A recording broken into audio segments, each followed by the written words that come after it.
Part of the joy of the work we do when we practice is to clarify our intentions.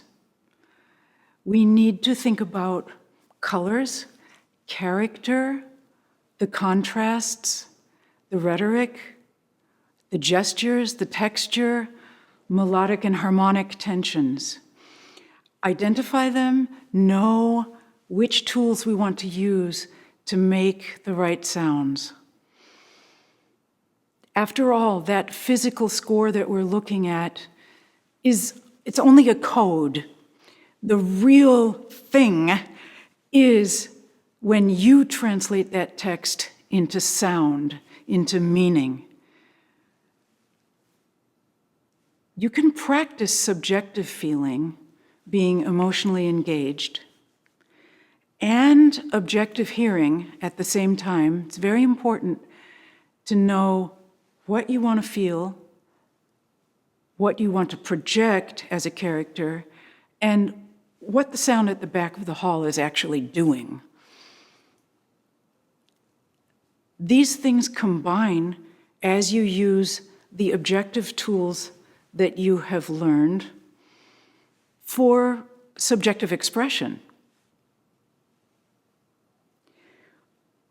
There is a beautiful, if difficult, exercise that Kurtag always asked us to practice.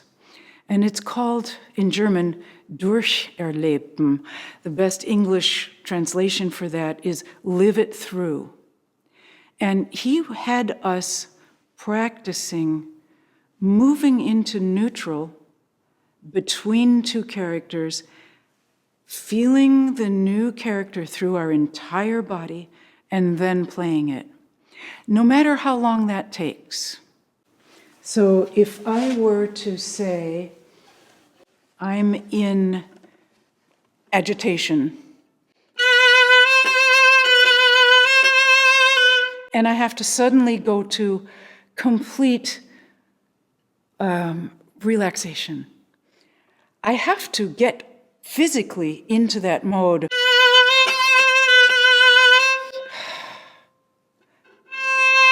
I'm ready for that.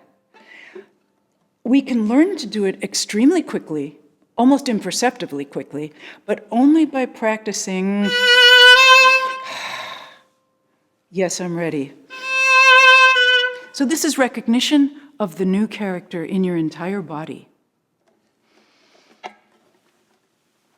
We also need to think about rhythm, tempo. There are two different things, pulse, yet another thing, and rubato within all of these three. So a rhythm is within a tempo. A tempo is a given, but a pulse could be any subdivision of that tempo or any big maxi version of that tempo. In other words, there are times when 4 bars in a piece of Brahms or Schumann actually should be felt as 4 beats. Pulse is giving us meter and meter orientation. Again, not necessarily the same things. So you have to examine your music for, let's say, for its mathematics and its geometry, and understand where the meter takes precedence, where the meter is subservient to the bigger pulse, and where you can stretch, give and take, rubato, which literally is to rob and give back, and still keep the organization of pulse, tempo, meter, and rhythm. Look at questions of style. What kind of glissandi are appropriate? You can do this. You can do...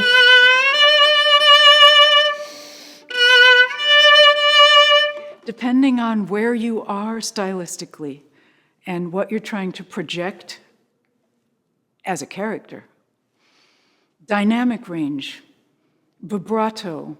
articulation. These are all things that are style dependent. Okay, dynamic range in Mozart is different than dynamic range in Arvo Pärt or Stravinsky. Articulation is very different in Bach than in Stravinsky. We also can talk about types of slurs under the question of style. If you're playing Bach or Bartók, because the Hungarians do the same thing, the bottom of the slur is the deepest point. The middle of the slur is the bottom of the slur is the deepest point.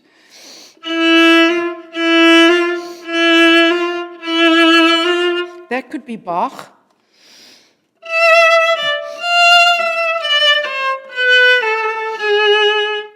And it could be Bartók. It's the same shape. Little different color, but the same shape. You also want to match duration and sonority. We talked about that actually in having your chart, that looking at a whole chart and seeing, oh, I walk 5 steps in these 2 months along the wall, that's actually true in real life. So if we want to combine the ideas of shape and duration, we can make a little experiment. If I do this, I'm deliberately giving no shape to that note, and you have no idea when it's going to end. Could go on for a long time, or a short time. No shape, so no knowledge. If I start to shape it, it has a center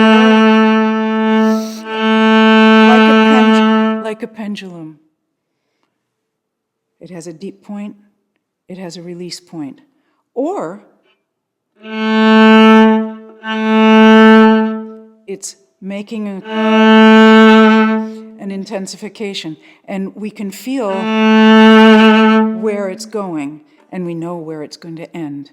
So understanding for the listener is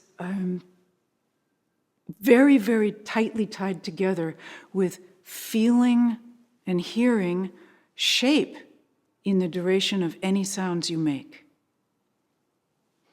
Another point to consider as you practice, what part of the phrase is an upbeat? It's not always the note before the next bar line.